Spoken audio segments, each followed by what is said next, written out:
How's it going, everybody, and welcome back to another showcase. I said that I would make a video on anything I have missed or anything that has been added since I started preparing for the Alex's Cave showcase. If I do miss anything out, like secrets and things I haven't found, be sure to leave a comment and let us know what they are. I hope you like and subscribe and enjoy the showcase.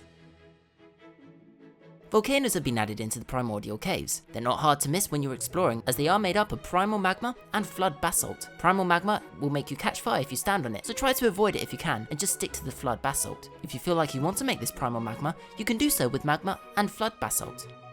If you manage to climb the volcano, then you'll find that it's full of thick lava. This lava isn't something you can pick up with your bucket, as it is too thick. If you jump in it, you will only sink through one block, but obviously you are going to catch fire, as if you are in normal lava. If you want to get rid of it, you're going to have to mine it, or pour water over it. But be careful, when you reach the core of the volcano, the thick lava turns into regular lava. At the center of the volcano is the volcanic core. This block has no use to the player, so you may as well leave it in the volcano. It is unobtainable anyway, but if you do find a way to obtain it, after placing it down, it will just turn into flood basalt after about 4 seconds. Now, you're probably thinking, why would I even bother going to the volcano then? Well, if you obtain an ominous catalyst, which is crafted with an amber curiosity and heavy bones, then you should throw it into the thick lava atop of a volcano. But before you do, I should warn you that there is a high chance you will die, as doing this will summon the new dinosaur boss, which I'm probably going to butcher the name of, Luxtructosaurus. This boss is probably one of the largest and most difficult bosses you will face. After the ominous crystal is thrown into the volcano, the Luxtructosaurus will emerge from the lava, spewing blocks of lava around the volcano. The scenery will turn red, and you'll find that it looks like the end of the world. So, you know I said that the volcano core has no use for the player? Well, this beast is one with the volcano, and will make the core constantly spew out lava blocks. Just because it spawns out of the volcano doesn't mean that it will just stay there. It will occasionally leap and destroy the ground beneath it. This may throw you off, as it can jump a good distance, and can make your screen shake when it lands. Also, make sure you are not beneath it when it does jump, because it will flatten you. Either way, it will probably just try to stomp you anyway. When it does, it will cause the ground beneath you and around you to be destroyed, 6 blocks deep. It can also kick you if you are too close for comfort, so be aware of that. It will occasionally whip its tail at you also, where it will curl its tail and destroy any blocks it hits and disable any shields which are used. After some time, the Luxtructosaurus can also enter an enraged state, in which it will become even more dangerous and powerful, changing some of the attacks it possesses. This will also happen as well if it drops below 25% health. If it now decides to whip you with its tail, it will set you and everything around you on fire. Its stomp also becomes even more powerful, as it will start to create fissures in the ground, revealing lava in the cracks. It will also attack in a new way using its fire breath. The Luxtructosaurus will dip its head into the ground and start spewing out fire out of its mouth, setting alight anything caught in the way. You won't be alone in this fight, because you are not the only thing in this biome. Dinosaurs of all sorts will join the battle, defending it from the monstrosity that has spawned. This doesn't mean that they won't attack you during or after the fight with the Luxtructosaurus, so just be aware and try not to miss. Some other things to note is that anything that hits its torso will immediately become targeted by the boss, so best to let the other dinosaurs deal with that. If you think spawning the Wither will help, well, you'd be wrong, as they will both ignore each other and the battle will just become 10 times harder. Adding to this, any iron golems you spawn or wardens you bring into the battle will deal considerably less damage, so it's best not to waste time with these. As it acts as an undead mob, it will however take any damage from instant health potions, but it will also heal from any instant damage potions. Any projectiles that you decide to inflict damage against it with, like crossbows and bows, will deal even less damage, so you may just have to get up and personal with this boss. If by all the miracles you do manage to defeat the Luxtructosaurus, you will find that it will slowly fade from existence. The red fog becomes normal again, and it seems everything will go back to normal, including some of the fissures that the Luxtructosaurus made. Be on the lookout for the items it drops though, as they will be useful in the long run, but they are easily detectable as they glow when thrown out of the Luxtructosaurus body. One of the notable items it drops is something called Tectonic Shards. A message will also appear on the screen stating new forms are taking shape with amber monoliths, but we'll go on to what that means in a bit. This new dinosaur has also been added and is called the Atlantitan. This new creature will start spawning after the Luxtructosaurus has been defeated. The amber monoliths will start to spawn the Atlantitans over the next day. These mobs are neutral, so don't get on the wrong side of it. This is the same if you decide to try and mine or step on its eggs. Any Atlantitan in the area will become hostile towards you. When it is hostile, it will attack by swiping its tail in its enemy's direction. It will also attempt to kick its enemies if it is close enough to it. If you manage to kill it, it will drop some dinosaur meat and some heavy bones, but that's pretty much it. Considering how rare they are, it's best to keep it alive and in your world. If you have some tree stars, you can make more smaller Atlantitans by breeding them. Similarly to other dinosaurs, they will lay their eggs, but if they lay them on fur hatches, it will hatch much faster. If you decide to feed the Atlantitan a serene salad, it will become mountable for around 10 minutes. You can control it in this time, and it also has its own special ability. When the bar at the bottom is full, you can use the ability button, and in doing so, it will rise up and stomp the area around it, breaking many blocks. Now, there are some Easter eggs for these guys, including some new skins and a little dance. If you put a jukebox down and start playing music, it will start to dance on the spot. Using an amber curiosity on it will change its skin to a dark blue skin with a black head and feet. According to the wiki, this is a reference to an old dinosaur mod called Fossils and Archaeology, which the owner was a part of the revival of the mod. You can also use tectonic plates on the Atlantitan to give it an eruption skin, which looks similar to the Luxtructosaurus. The Tremorzilla is the final dinosaur type creature to be added into Alex's caves and can only spawn in a very unique way. Once you obtain the Tectonic Shard, you will need to create a Tremorzilla egg with an immortal embryo and a Tremosaurus egg. Once crafted, you will need to hatch it, but this isn't as easy as waiting around. You will need to blow up the egg. Yes, and not just any explosion, it has to be a nuclear explosion. This can be done by using a nuclear bomb and by just making a nuclear blowing up next to it. Once the coast is clear, you will be able to approach it. You can tame this little dinosaur with at least 4 waste drums. You now have your own little radioactive dinosaur buddy, who will protect you and help you in battle. In addition to this, if it hasn't roared within the past 10 seconds, it will roar and inflict weakness on its enemies. After a couple days, it will grow to its full size, and it is another massive dinosaur, except this time, it is your companion. Whilst it does attack in different ways, including biting, swiping its claws and tail, as well as stomping, it has a very special and familiar ability. This attack is called the Energy Beam. This is one of the most devastating attacks it can do, whereby it will charge up its back, and when fully charged, it will beam out energy from its mouth, destroying any block or living thing in its way. You can ride the Tremorzilla once you have tamed it and when it is fully grown. This will allow you to control where it walks and when it attacks. Pressing your ability once the bar is full will allow you to shoot the beam of pure energy. If you kill a Nucleaper with this ability, it will drop a fusion disc fragment. If you manage to get 2 of these guys, you can actually breed them with nuclear bombs. This will spawn once a nuclear bomb explodes or a Nucleaper explodes near the egg. If you instead want to kill the neutral Tremorzilla, it will drop lots of uranium, but trust me, going through all that to only go and kill it isn't really a smart move. Like the Atlantitan, the Tremorzilla also has a few Easter eggs. If you play a jukebox close to the Tremorzilla, it will start to dance, as long as the music is still playing. Another Easter egg is if you give it an amber curiosity, it will change the skin of the Tremorzilla to a purple-like skin, and will glow with red eyes. This is a reference to the Mobzilla from the mod Orspawn, which is unfortunately no longer available. Another thing you can do with the Tremorzilla is give it a tectonic plate, whereby its skin will change to a dark brown-like skin, and orange glow, and black claws. Among the new things brought into this update, the Extinction Spear has also been added. This is a powerful weapon that can only be crafted with Tectonic Shards, a Limestone Spear, a Heavy Bone, and Amber Curiosities. This weapon acts like the Limestone Spear, where you can use it as a melee weapon as well as a ranged weapon. If you're playing with others and worrying about them picking this hard-earned item up when using its ranged attack, you can rest easy, as only the player who threw the spear can pick it up. When you use its melee attack, it will do some great damage and set your target on fire. Not only this, the Tremosaurus' spirit is also summoned and deals additional damage after every hit you make.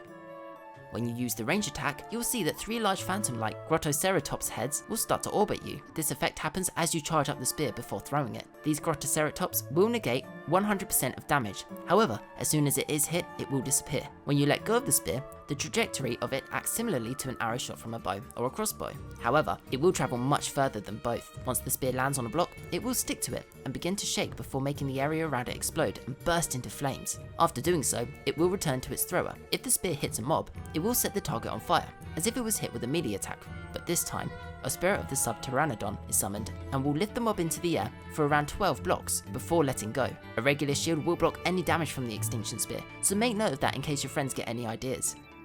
If the Extinction Spear is damaged, you can repair it with Tectonic Shards at an anvil, or repair it in crafting with another Extinction Spear. The Tectonic Shard is another item that has been added, which we have seen quite a lot throughout this update already. This is only obtained once you defeat the Luxtructosaurus. As previously mentioned, you can craft both the Extinction Spear and the Tremosaurus egg. This can also be used to repair the Extinction Spear at an anvil. Using this on all dinosaurs will also change their skin to the Eruption type skin. If you want to revert their skin, you will need to use another Tectonic Shard on it. This update has brought many enchantments into the mod, all of which are exclusive to the mod's items. The Galena Gauntlet has 3 new enchantments. Field Extension is a common enchantment that will increase the range and items hovered when launched from the Galena Gauntlet. This increases 5 blocks per enchantment. Crystallization is a rare enchantment that allows the Galena Gauntlet to be used with diamond weapons and tools, as well as nether quartz and amethyst shards. Ferrous Haste is another rare enchantment that makes the weapon or tool used by the Galena Gauntlet become much faster.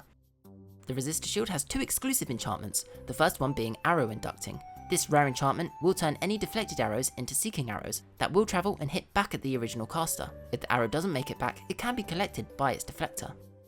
The other rare enchantment that can be put on the Resistor Shield is the Heavy Slam enchantment. This will increase the amount of damage dealt when using the slam on the Resistor Shield. The Primitive Club now has some enchantments. One of these new enchantments is Swiftwood, which is a rare enchantment that increases the attack speed of the Primitive Club. This has 3 levels and every level increases the speed by 0.15. Bonking is considered a very rare enchantment for the Primitive Club, and this use makes it so that it increases the chance of a skeleton, wither skeleton, zombie, creeper, or piglin to drop their head when they die. Dazing Sweep is the final enchantment for the Primitive Club.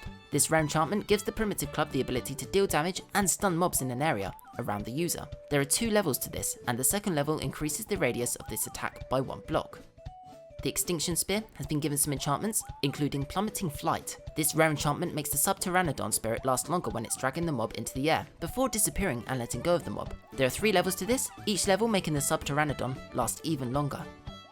Herd Phalanx summons an extra Grottoceratops that will circle you when charging up your spear. There are 3 levels to this, 1 Grottoceratops being added with each level. Chomping Spirit is another rare enchantment for the Extinction Spear, which increases the strength of the bite of the Tremorzilla when a mob is hit with a melee attack. There are only 2 levels to this enchantment, with the second level increasing the damage of the bite even more. The Raygun has the most exclusive enchantments we've seen so far, the first one being Energy Efficiency. This common enchantment decreases the charge usage when using the Raygun. This has 3 levels, with each level decreasing the charge of usage even more. Solar is another enchantment which is common, whereby the Raygun will charge when held during the day, and if there is access to sky. X-Ray is another common enchantment that allows the beam of the Raygun to travel through obstructive blocks. This does not mean it will pierce enemies though. The final enchantment for the Raygun is the Gamma Ray. This rare enchantment increases the damage done by the energy beam and also inflicts irradiated onto the target. This also changes the colour scheme of the beam into a blue. Do note though that this is incompatible with the X-Ray enchantment, so you can only have one or the other. Second Wave is a rare enchantment, which is one of the first of 4 enchantments for the Orthrolance. This enchantment launches an extra 2 to 9 waves after launching the first wave. The next enchantment, exclusive to the Orthrolance, is Flinging. This common enchantment increases the distance when you charge and fling yourself forward. There are 3 levels to this enchantment, each level increasing how many blocks you travel. The next rare enchantment for the Orthrolance is Sea Swing. This enchantment grants the ability to summon a small wave that launches in front of the user when being used as a melee weapon. The final enchantment for the Orthrolance is Tsunami, which is considered very rare. This enchantment replaces small waves that are summoned when you fling yourself forward with one large wave that launches in front of you. This wave travels a lot further than the small waves and deals more damage with bigger knockback. Do note that this enchantment is incompatible with the second wave enchantment. The next item that has exclusive enchantments is the Magic Conch. Charting Call is a common enchantment which increases the number of deep ones that are summoned. This enchantment has 4 levels, each level increasing the number of deep ones that can be summoned. Lasting Morale is a rare enchantment that increases the amount of time the deep ones stay before retreating back into the ground. There are 3 levels to this, but each level increases the amount of time the deep ones stay, 20 seconds for each level. Taxing Bellow is a rare and final enchantment for the Magic Conch. This enchantment decreases your reputation with the deep ones in exchange for durability. Enveloping Bubble is a rare enchantment for the Sea Staff, which grants the user ability for bolts fired from the Sea Staff to inflict the Bubbled effect for 10 seconds to an enemy damaged by the splash. Bouncing Bolt is another rare enchantment for the Sea Staff, which lets the water bolts ricochet off of enemies into other enemies and hitting them both. Soak Seeking is the 3rd rare enchantment that improves the speed in which the water bolts travel. This enchantment has 3 levels, each level increasing the speed of the water bolts. Triple Splash is the 4th rare enchantment, which grants the user the ability to cast 3 water bolts at a time. This enchantment is incompatible with the Bouncing Bolt enchantment. Sea Pairing is the 5th and final enchantment for the Sea Staff, which is considered very rare. This enchantment slowly heals the durability of the Sea Staff whenever the user is in water, a waterlogged block, or when the user is in rain. Detonating Death is a rare enchantment exclusive for the Totem of Possession. This enchantment causes the possessed mob to explode after it has been defeated. This explosion will not affect the player or any blocks, only other mobs. Rapid Possession is a common enchantment for the Totem of Possession, which increases the speed of the mobs when they are being possessed. This enchantment has 3 levels, each level increasing the speed of the mob. Sightless is a 3rd and rare enchantment that makes it so that you don't need the mob to be in your eyeline for it to be controlled. In case you wonder where it goes, when behind a wall, the mob will be highlighted in a red outline, similar to if it was affected by the glowing effect. Astral Transferring is the fourth and final enchantment. This is a rare enchantment that swaps out mobs when you're possessing them with more healthier mobs when used to attack with them. This unfortunately doesn't work with bosses like the Warden or mod bosses like the Atlantitan, Hullbreaker or the Tremorzilla. Do note that this enchantment is incompatible with the Detonating Death enchantment. Impending Stab is a common enchantment for the Desolate Dagger. This enchantment increases the damage of the Ghostly Dagger by 2, but in return it takes longer to slash the enemies. This has 3 levels, with each level increasing the damage of the Ghostly Dagger. Sated Blade is another common enchantment for the Desolate Dagger, whereby it increases the level saturation of the user when a Ghostly Dagger is summoned. This has 3 levels, each level increasing the saturation. Double Stab is the final enchantment for the Desolate Dagger and is considered a rare one. This summons 2 Ghostly Daggers at the same time instead of 1. This is unfortunately not compatible with the Impending Stab enchantment. These next enchantments are exclusively for the Dreadbow, and there are 5 of them. The first one being Precise Volley. This rare enchantment improves the accuracy of the arrows massively. However, this is in exchange for doing less damage. Dark Knock is another rare enchantment that decreases the time it takes to draw back the arrow fully. This has 3 levels, each level decreasing the drawback speed slightly. Relentless Darkness is a very rare enchantment that changes the way the Dreadbow works completely. Instead of arrows being fired from the sky above, it will instead fire from the user at an extremely fast rate. The user does not have to let go of the arrow as it will fire automatically. Do note though that this enchantment is not compatible with the Precise Volley, Dark Knock or Twilight Perfection enchantments, which brings me on to the next enchantment. Twilight Perfection is a rare enchantment that makes it so that when you draw back the Dreadbow, it will start to glow red. Whilst it is glowing red and fired, the shadowy arrows that fall from the sky will also turn red and deal twice the amount of damage. This has 3 levels to it, each level increasing the amount of time the Dreadbow glows red. The final enchantment is Shaded Respite. This is a very rare enchantment that stops the durability of the Dreadbow dropping and stops the consumption of normal arrows when the user is in light level 11 or below when firing from it. There is a new music disc added into Alex's Caves called Fusion by Nini. This is crafted similarly to the music disc 5, whereby you must find 9 disc fragments. 1 disc fragment can be dropped from the new Creeper, but only if it is slain by the Tremorzilla's beam. On another note, the Primordial Caves also have a new music track for the biome, created by Gato. With the new Volcano update, there have been new secret cave compendium entries for the Toxic Caves and Primordial Caves. To gain these entries, you just need to use the cave compendium for the corresponding biome. These new entries will tell you more about the new things added into the update for the biome the cave compendium is for. Finally, new textures, recipe types and animations have been added into Alex's Caves. Not just this, new advancements have also been added, including the following. Suspicious looking item is earned when you obtain an ominous catalyst. The beginning of the end is earned when you summon the Luxtructosaurus by throwing the ominous catalyst into the volcano. The end of the beginning is a challenge which is earned when you slay the Luxtructosaurus. Whole lot of shaking going on is earned when you feed an Atlantitan Serene Salad so you are able to ride it and then use its stomp ability. Spear of the Ages is earned when you craft the Extinction Spear. Century Egg is earned when you craft a Tremorzilla egg. The Folly of Man is earned when you hatch a Tremorzilla egg using a nuclear explosion. King of Monsters is earned when you tame a Tremorzilla by feeding it waste drums.